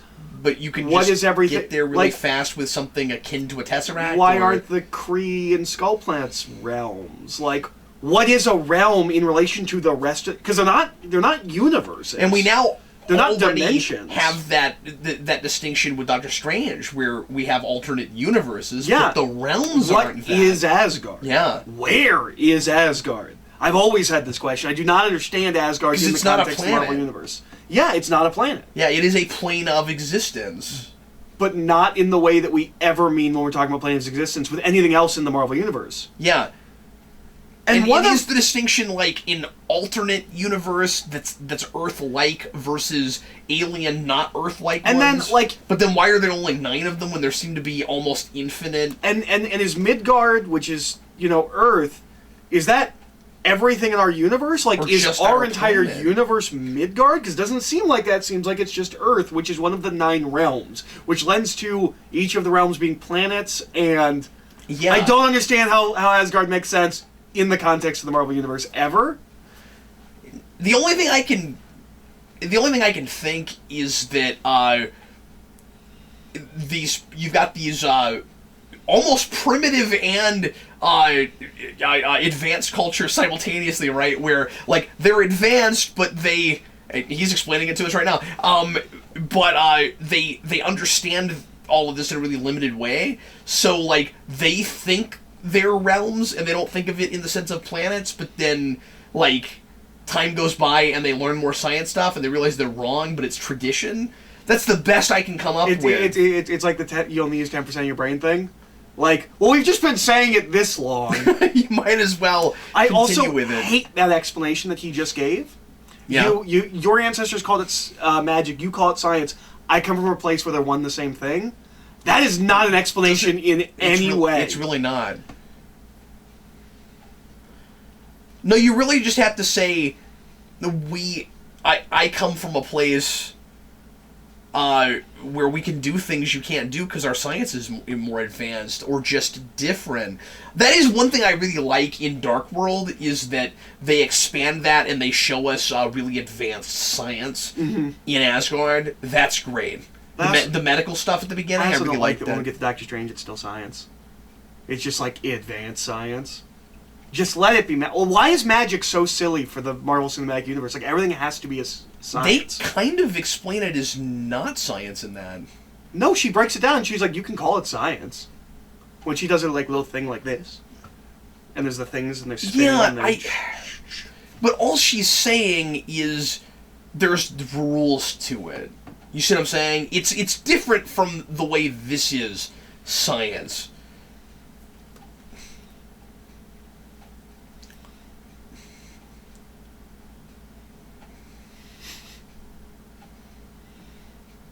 Yeah, we got one token Volstagg moment. Yeah. No one in a general audience watching these movies realizes Volstagg's presence in the comics. Like, they have no idea that he's got some dimension. There's, like, a character there. And that he's hilarious. Yeah. I mean, he is, like, the heart of a lot of Thor stories, and people just watching these would never know that. We really need one of these movies to be more like a teen movie, if that makes any sense, you know? Yeah. To have more of an ensemble cast. Well, that's one of the things I don't like that Ragnarok, like, everyone's excited because Hulk's in it. I'm like, no, you still haven't given the other Thor characters their due. Yeah. Don't give me Hulk. I want Boulder.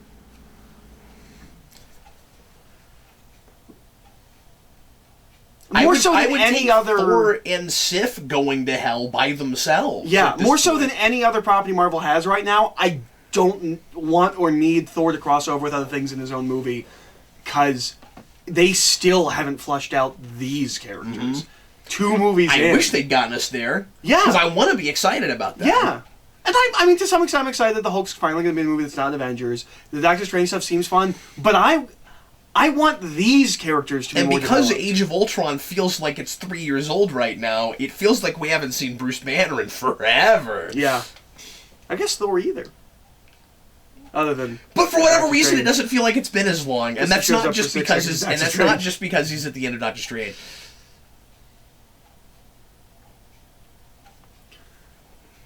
How'd you know how to use the electric stove? See, Thor's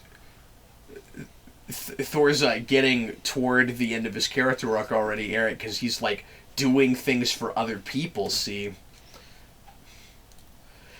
we do the slanted angle enough with Loki. It is preposterous that we do it anywhere else. Mm-hmm.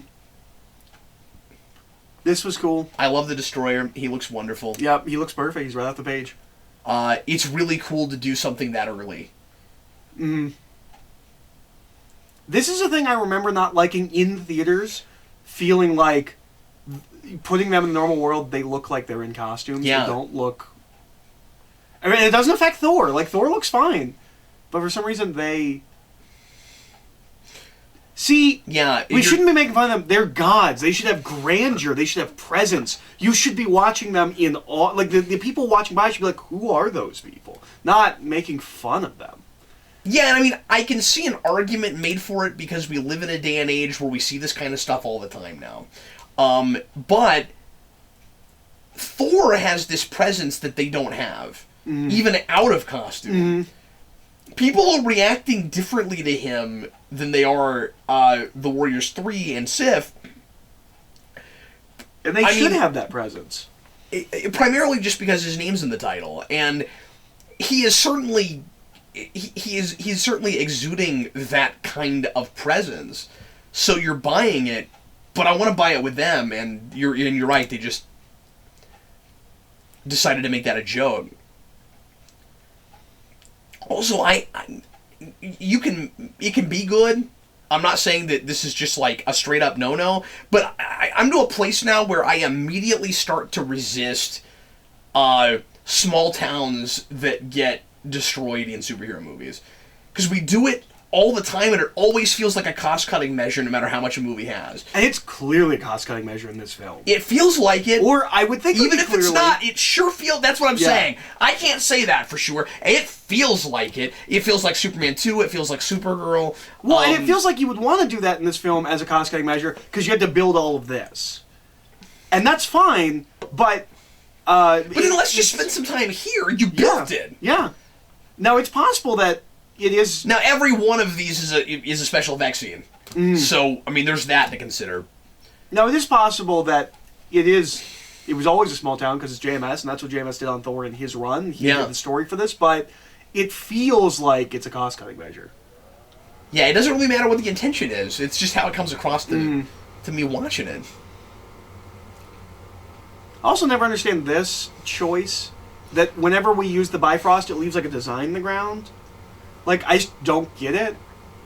Yeah, and I wonder what those are, and if they're part of real Norse mythology. Yeah, what does it mean, and why haven't we found any before? Why aren't the government agents talking about that? You think they'd be doing some research? It is really cool retroactively that 2 movies in a row we've got somebody who turns out to be a Hydra agent. And then Captain America is our very next thing. I think that's really cool.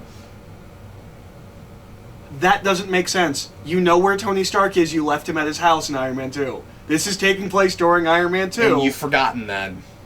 Or you didn't know while you were making this movie? I don't know. And then they changed it while they made Iron Man 2?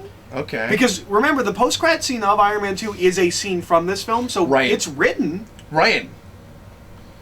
Why can't we get those ducks in a row? It's just supposed to be, ha ha ha, you mentioned Iron Man.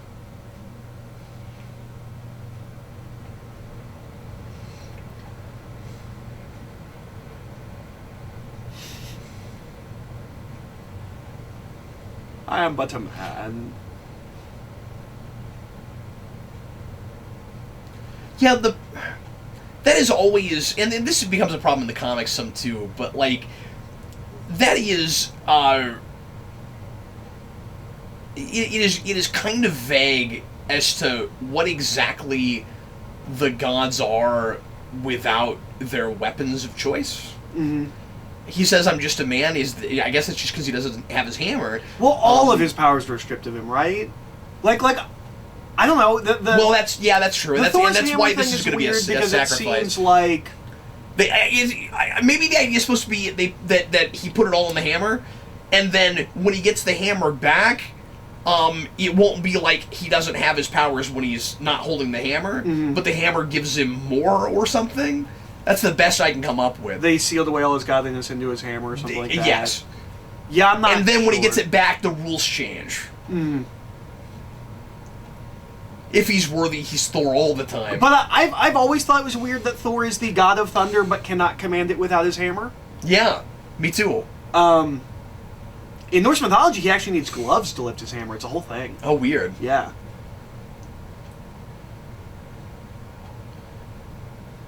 So he needs a plot device for his plot device? Yep. Crazy. Mythology's all about artifacts, man. Yeah, it is.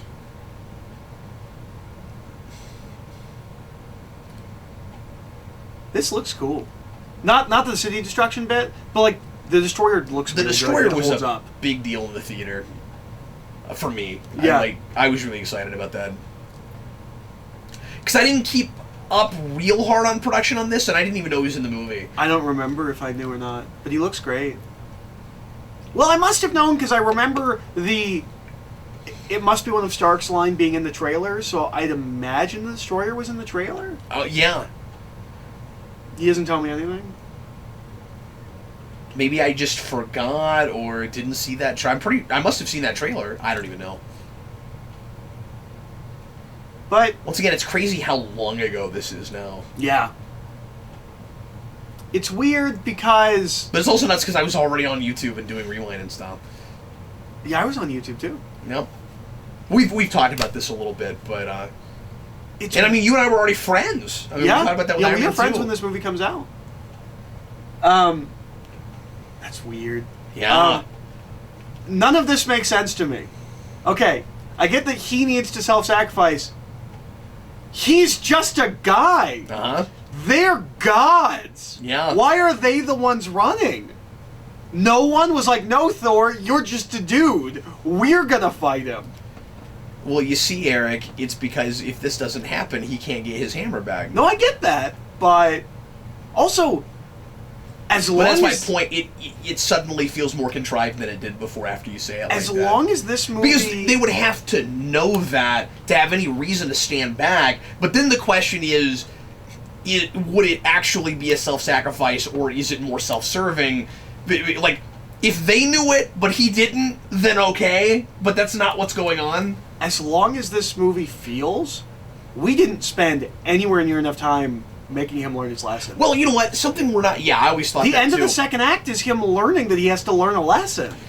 Keep in mind, though, because I don't think you're being... Maybe we're not being quite fair enough. And this is always weird, because I haven't thought about this movie in a long time, so I have to go back and remember what my points always were. But anyway, he knows the Destroyer is there just for him. Mm. And they tried to defeat him and couldn't. So they stand. So they're not running because they think he can do anything. He's making a choice right now. He's making a choice to die. Yeah. Okay. That works better. Now, he doesn't tell them what he's going to do, but they're not going to keep going up against it because they know it's futile. And so they're letting him make his choice.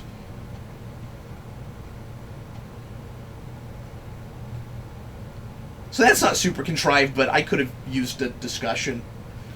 So the thing with them, this is a real slippery slope with movies. Yeah. Because we do romances all the time where people know each other for 2 days, and sometimes you just give it to the movie. Well, sometimes it works too. I don't give it to them. No, I don't with this. believe that they fell in love.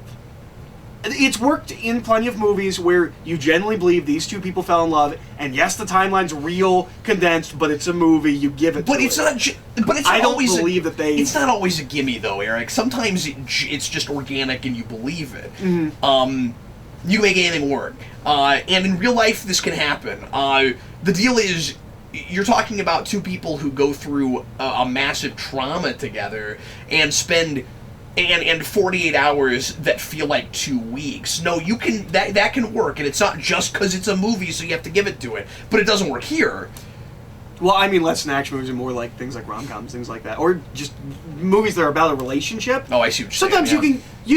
Sometimes if a movie does it well enough, you can believe that two people genuinely fell completely in love in a week, and it feels like the most powerful thing in the world. This movie does not have that. Yeah, and very often, to be fair, they won't, like, get really serious and married right away. It'll be, like, the end of the movie, it'll say, like, a year later, and then they're getting married or whatever. But I digress. That symbol on the side of the hammer is not comic book. It's in... Or is it Ultimate? I don't know. Or is it somewhere? Well, here's the thing is, it is on every cover for Fear Itself. And I don't know if Fear Itself took it from here or if that is a Norse symbol. That's just it's never on the hammer, but it might be a Norse symbol of some kind. Yeah, I it never reminds me knew of the Trinity symbol. It does look like that. Or again, I hate this delivery. It's a bad delivery. It's really bad. Oh. And it's supposed to be clever because he's a god, but I just I don't like the line either, but the delivery's even worse. And why are we so close on her face? It really feels like Kenneth Branagh saw an action movie last night and he's trying to figure those out. He does it better in Jack Ryan. I didn't know he made that. Yes, you did. Because he's the villain in it. It's the one with Chris Pine. Yeah, but I didn't know he directed it. Oh yeah, he directed it. Oh, I didn't know that. Yeah, he directed it and stars as villain in it. And he learned how to direct an action movie. Well, that's good. More. Does he do any of this? But I don't remember any of that. I didn't remember it with this either, and I've reviewed this movie, but We'll have to go back to Jack Ryan's Shadow Recruit. We should. I never knew how I felt, and I still can't decide about the hammer not actually having the writing on the side. Yeah, I like the writing on the side. I just kind of wish it had it.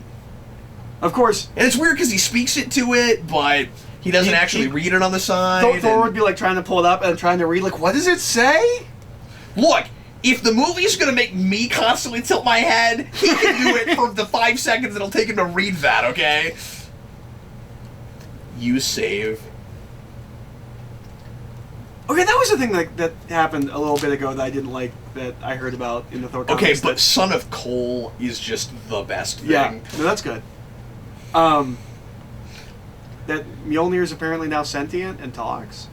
Where? Like that. In the comics. Oh, really? Yeah, I remember reading the thing a little bit ago. So he's Saba?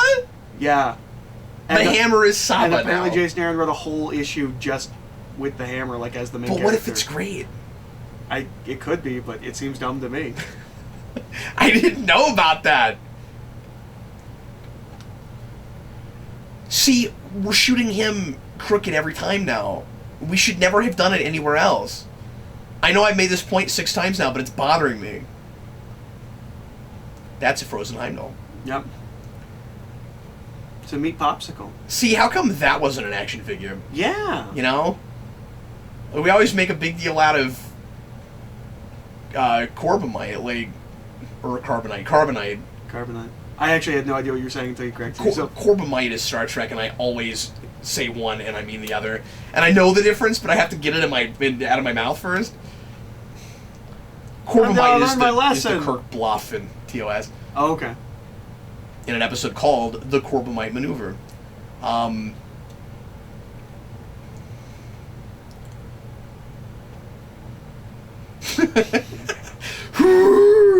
See, he gets this big moment, and the Warriors 3 and Sif do not. Yeah. That's why he's more memorable. That's why sometimes I can remember his name and nobody else's. And if he went to Earth, he would have presence. Yes, he would. Nobody would be making fun of Heimdall because they would be mortified of him. I would make the argument that if we had made their costumes a little bit bigger and grander, it might have. Well, but Sif's doesn't have like a big grand costume. Although Volstagg could be fatter. No, I think so too. But like, I don't know, just for the sake of going to Earth, maybe they could have had like a bigger kind of, ensemble, and then they have pieces of it that they take off when they're in Asgard, and that's more the comic book costumes. I don't know. What you're saying is you want power armor. I think they look too... So that when you buy the toy, you've got like the armors that can I'm conflicted because you're saying you don't like the way people are reacting, and I'm saying that based on what they look like, that's how they would be reacting. Yeah. So I want to try to figure out what they should be wearing to counteract that. Yeah. Sif could have a cape. Yeah. See, they could do something. They could be more colorful. They could have flourishes. What have you been doing? You are the worst queen. I'm supposed to think you're tough because you chopped a guy's arm off, but you've just been in this throne room letting all of this happen. That looks great.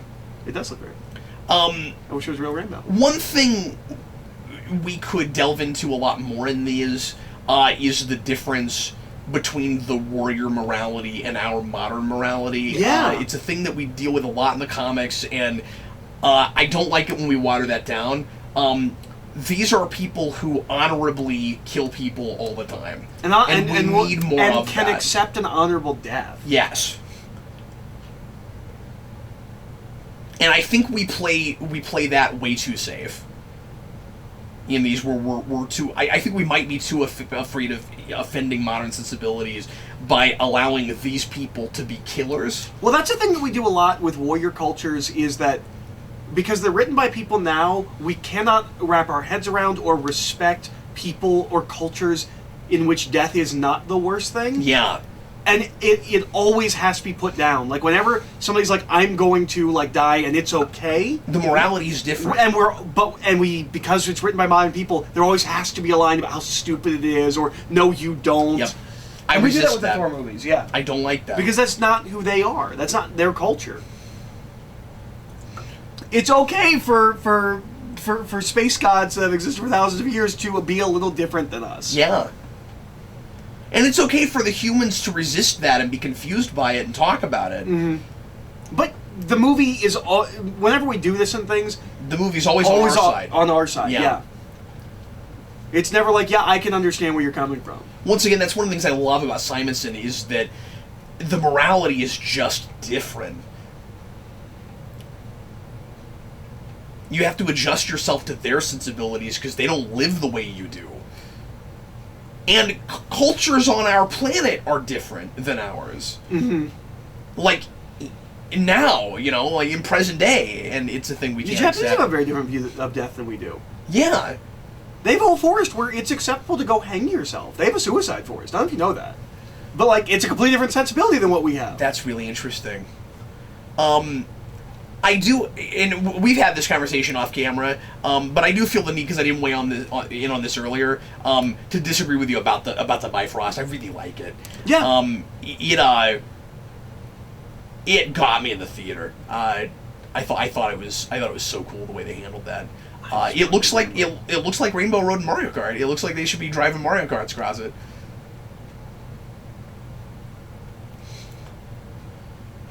I like that this looks like a neural network in a brain. I didn't think of that until just now. Because it's called genocide, Loki.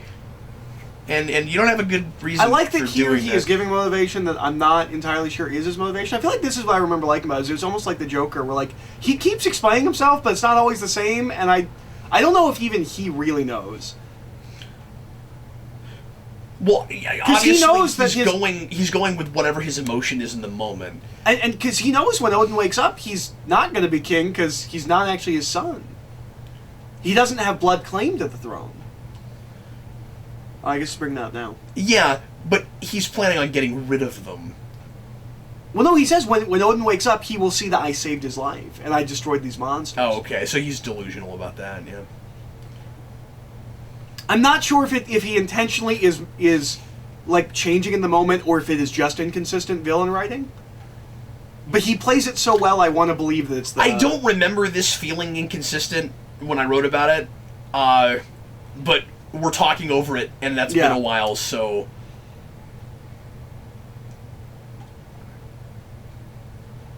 I don't want to speak too much to things that this is always a I'm little not taking in right now.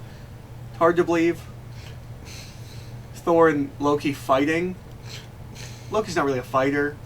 He doesn't really have the same physicality as Thor. That's fair. It works in the moment, but even in comics, like it's just a weird thing. Like Loki's not a fighter. Yeah, no, he's a manipulator. And never once in he this wouldn't want to get his that. hands dirty. Loki's one of those guys that it's really easy to imagine he has minions that go do all of his dirty work for him. And in Simonson, he's constantly doing that. I mean, he's constantly sending somebody else out to be deceptive and be a spy and pretend to be someone they're not. So, below them, below Asgard right now, there's like a big swirling vortex. So is Asgard like the Lego movie? Like, is he gonna fall into like a kid's room?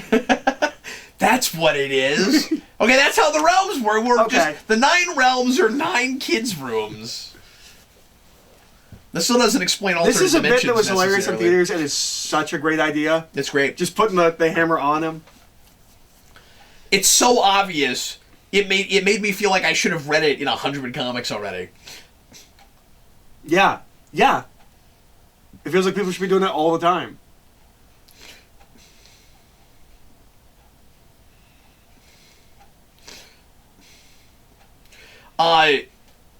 Cutting off the Bifrost is a thing that we fix too easy later. We've never fixed it. There is a little bit of an explanation about it. I don't remember what it is now. I thought in Avengers, it's something dark matter to get me back here. Yeah, and then later on they fix it. I thought it wasn't. something. I thought it still wasn't fixed in Dark World. I thought. But then after that, I think there's discussion about it.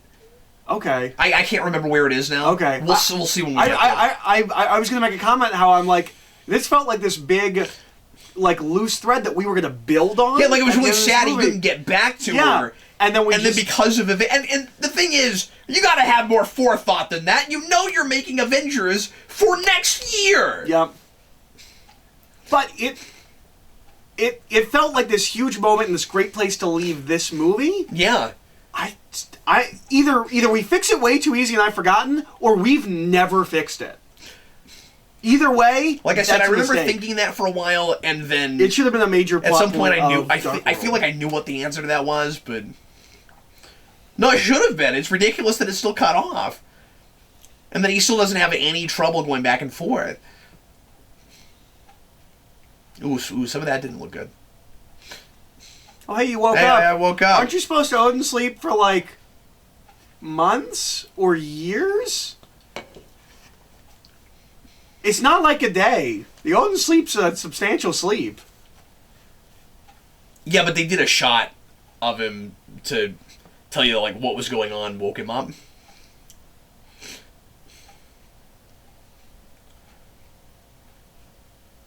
I'm gonna drop you now. I know that I've like barely spoken to you this whole movie, but now it's an emotional moment between us. Oh well, I guess I had that one scene earlier.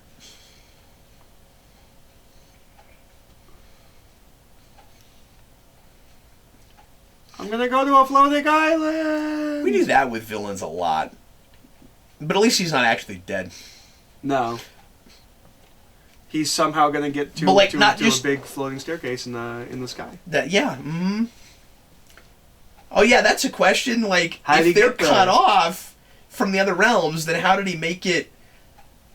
But then once again, that makes I'm us assuming he's kinda- going through that portal thing, and that's gonna. Was take that a him- portal thing? Yeah, it's a portal Oh, thing. okay. Because that's where the Bifrost was, and like the Bifrost like caved in on itself. So I assume that somehow that gets him to wherever Wherever Thanos is. Yeah, to wherever Thanos is. Huh. This looks like it. Nope, it's gone now. I was gonna say it looks like a movie that should be starring Kevin Costner. There it goes. There's a Kevin Costner Oh, movie. that does look like a Kevin Costner movie. At least the cover of one. Yeah. Desert of Dreams. And here I'm going to build a baseball field. Yeah. And right here it's going to be a baseball field, and over here, still baseball field. Baseball fields are big guys. It's the only way Thor can come back. If you build it, he will come. See? That's what fixes the Bifrost. So we built a baseball field it's in the middle Odin of a speaking. desert. Yeah. Oh, and when they that's go into the why cornfield, it goes to That's right. It all makes sense now.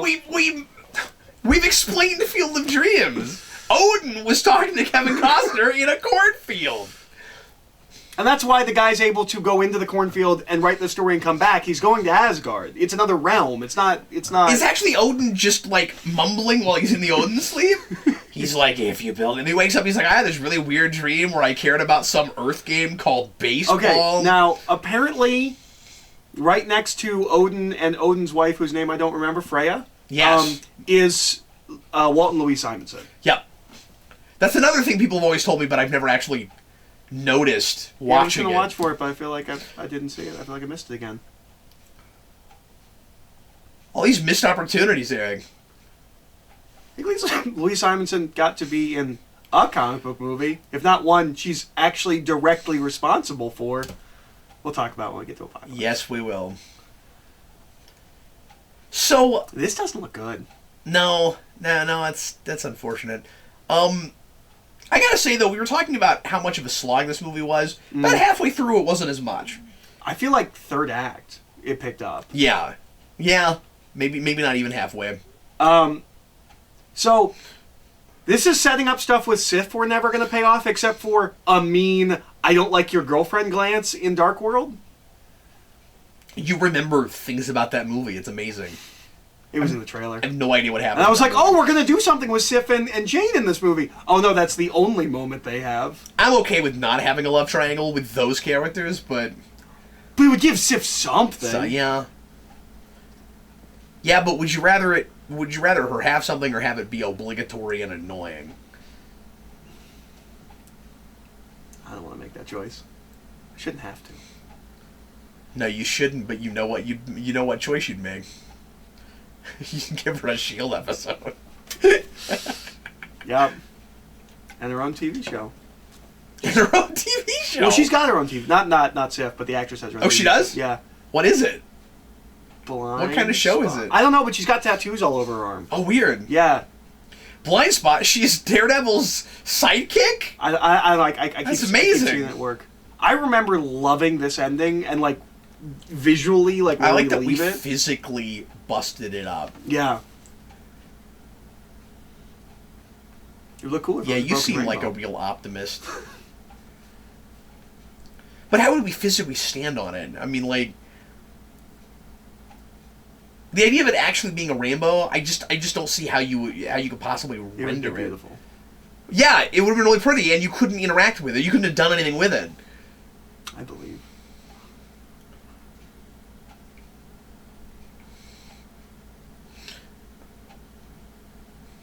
Yeah, she really is the wink link in this. Yeah. And it's not Darcy. Darcy's, like, hardly present. Yeah, she's fun. I think people are annoyed by her when she comes back. Oh, people already hated her with this movie. I heard that a lot after this came out. I liked her in this. This was my introduction to Kat Dennings.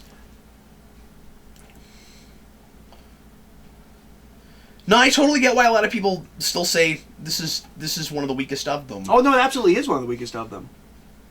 I mean, this and Dark World are my I think my bottom two in my list. They were. I think they might have both been for me too. I forget. Well, Dark World was. I think Thor was a little bit higher for A little you. higher. Some of that list felt real arbitrary to me. If I made it right now, it wouldn't look the same probably. That was a real fun but pointless exercise. We talked about maybe updating it at the end of this. At least yours. I don't know what the point would be. It would either be the same or it would be or different. Different, but because I didn't remember what my other list was. I mean, I could look at the list and make changes. I do have the ability to look at my old list. But do you have the ability to change? Or am I like Batman? This is a nothing ending credits. Like, it's kind of pretty, but, like, it's not great. This score's not great either. No. It should be grander. Oh, that's right. I forgot Renee Russo was Freya. I don't know who that is. She's an actress from the 80s. Okay. She's a bunch of stuff like Escape from New York. Oh. Filmed by Kenneth Branagh.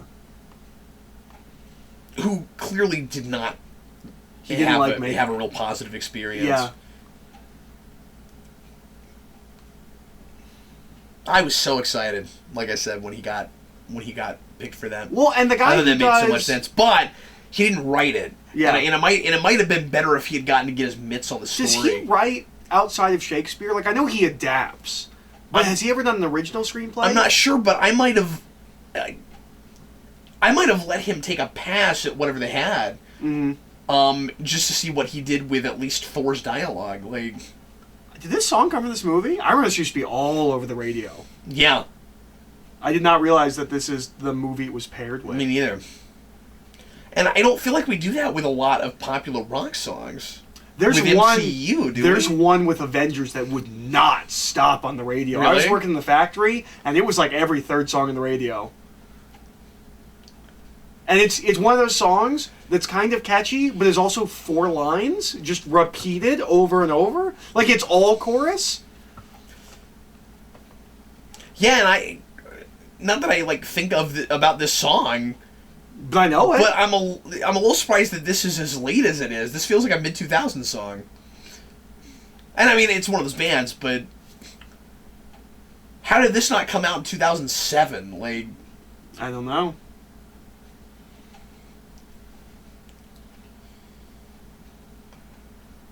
So we finally watched Thor. Yeah. It's a long time coming. I am kind of curious about watching Dark World with you now.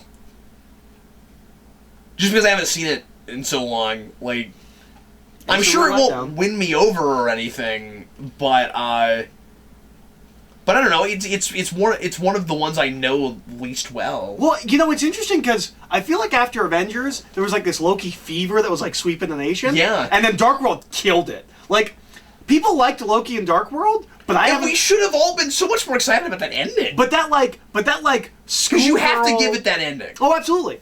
But that schoolgirl crush on Loki that the entire nation had, it's gone. That seems. When was the last time anyone mentioned Loki? The last time. It seemed like he was the biggest deal, and how could you possibly do an Avengers movie without Loki? And I am not saying this to advertise and tout up my own stuff. The last memory I have of anybody, especially of the female persuasion, making a big deal out of Tom Hiddleston in that role was a girl we interviewed for the comic shop documentary in 2014. That's the last time.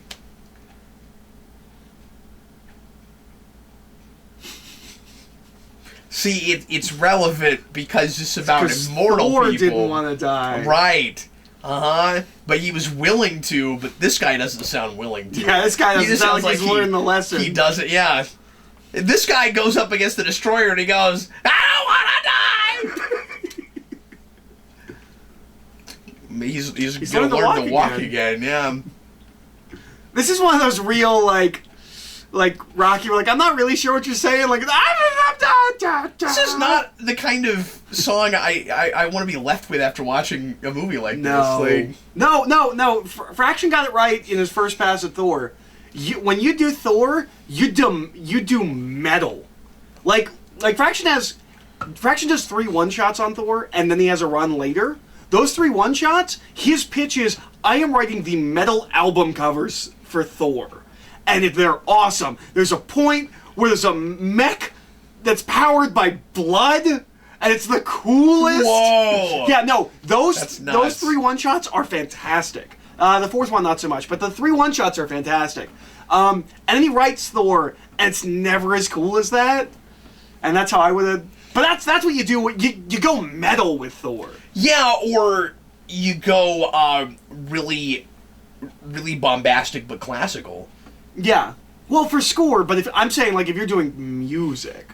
Yeah. If you're picking a song for your credits, if you're picking a song, metal. yeah. But again, unless you want to go to a classical theatrical piece. It sounds a lot You know like what I mean? the Incredible Hulk, or the Hulk theme. Yeah, Not no, it sounds like the Hulk theme. Yeah. Like the '03 Hulk theme. Yeah, no, you're right, it does. Obviously not the big stuff, but the... It does, which immediately makes me want to give this a read where Thor has some kind of a mental disorder. Yeah, he's mentally ill, this Thor. Hey, but he's learning to walk again, and and he doesn't want to die. But yeah, like, I don't know, the whole end credits here could have been scored by a 9-minute requiem. That could have worked. Oh yeah, absolutely. You know what? You know what's really funny? There is some music in Disney Infinity that I could play you that is just this. Special thanks Stan Lee, Walt Simonson, Olivia Coipel is the artist I was trying to think of earlier. Sal Buscema. Ralph Macchio, and Louise Simonson. For some reason. Did she work on Thor? I'm gonna have to look that up at some point. Unless they're lumping her in because of any ideas she gave her husband, but I don't know. That's possible.